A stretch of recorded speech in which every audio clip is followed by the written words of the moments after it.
Hello, maybe you've heard of EMDR, which stands for Eye Movement Desensitization and Reprocessing. It's a type of therapy that accesses your brain's natural processing system in order to bring forward a memory, something distressing, a feeling from your past that keeps bothering you today, and we're able to reprocess it through eye movements in which you follow the clinician's fingers or even a ball on the screen, sometimes physical taps or an audio sound on either side. One way that I can explain this to clients is that imagine a young boy walks into the kitchen at 4 p.m., puts his hand up on the stove, and his hand gets burned. If his brain is processing correctly, his brain kind of dumps the part of the memory that it doesn't need and holds on to what it does need in order for wisdom, growth, and knowledge.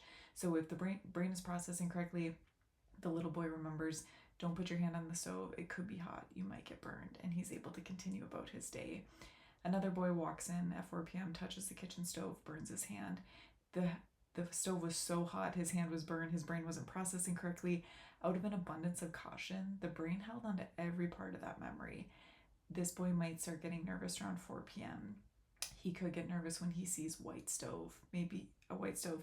Maybe his mom was nearby at the kitchen sink washing dishes, and now he gets nervous when he smells her perfume or when he hears running water. This is one example of how the brain is keeping so many parts of the memory that aren't needed for wisdom, growth, or knowledge.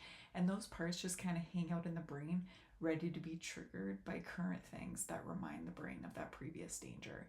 So when you sleep at night, during REM sleep, your eyes are typically darting back and forth. Your brain offloads these parts of the memory that you don't need all the time.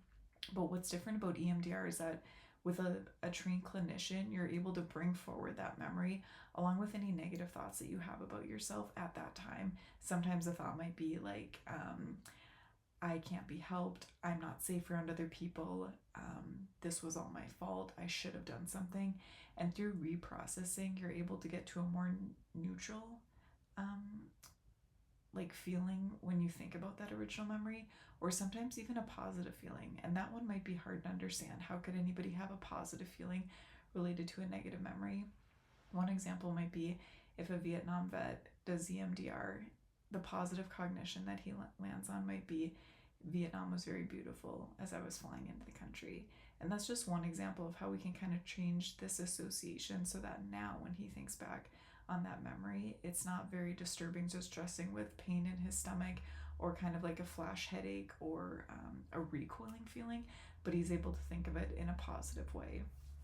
If you have any questions about EMDR, feel free to send me a message. I know this therapy is somewhat confusing and there's so many misinformation, misunderstandings about it on the internet. I'd be happy to talk to you about it, or if you have any questions, I'm happy to answer them. Thanks for watching, and I hope you have a great day.